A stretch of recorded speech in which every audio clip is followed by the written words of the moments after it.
A very good morning, students. Students, today I will tell you about one another change, that is physical and a chemical change.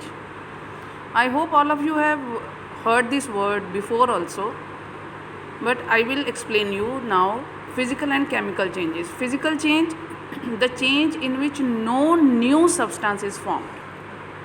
If I say a change is happening but nothing new is there in that change, that is a physical change.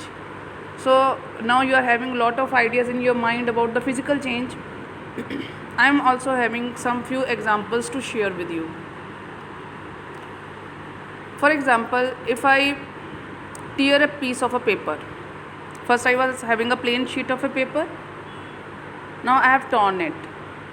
Do you think anything new has been formed because the paper is same? Yes, one thing you may ask, ma'am, is this a irreversible change? Yes, irreversible but a physical change. Now we can discuss one more example, like melting of ice, boiling of water, freezing of water. What is happening in all these changes? Water, the properties of water are the same, but every time we are making a new thing out of it. Now melting of ice means ice is changing into the water again. Freezing of water means water is changing into the ice. If we look on these things, it appears different, but actually the properties are same. So this type of change is called a physical change, in which no new substance is formed. Now come on to the chemical change. Students, those changes in which a new substance means whose properties are totally different from the early substance, are called chemical change. Okay, now you come up with my other examples. I explain to you the example of a cooking. What happens during cooking?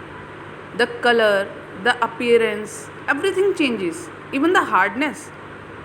The uncooked food is the vegetables are so hard when you touch it, but when you cook it, it becomes soft. Cooking food, it is a chemical change. Turning of a raw green mango into the ripe yellow mango, it is also a chemical change. And these chemical changes are irreversible also. Irreversible means a totally new substance is formed. Now curdling of milk, we discussed in the irreversible change, but it is a chemical change also, because the curd, it is have totally different properties from that of the milk.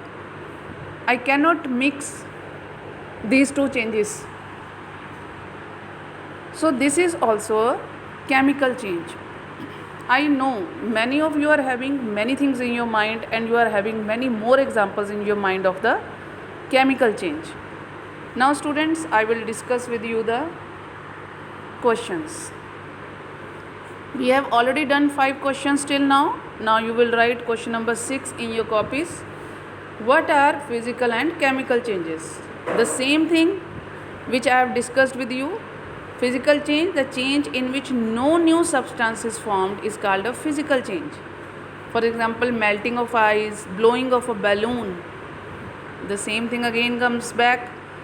Yes, you can name, but if I take the example of the blowing of a balloon and bursting of a balloon, it is a good example of the reversible and irreversible, but both are physical changes, because when I burst a balloon, the property of the balloon is the same. No new substance is formed. So here, melting of ice, blowing of a balloon. Yes, you can also write the bursting of a balloon, breaking of a glass. All these are examples of the physical change. The chemical change, the change in which a new substance has been formed, which has the different properties. The same examples which I have already discussed with you: turning of the raw mango into the ripened, and turning of milk into the curd. For today, only this we have to cover. Thank you, students. Have a nice day.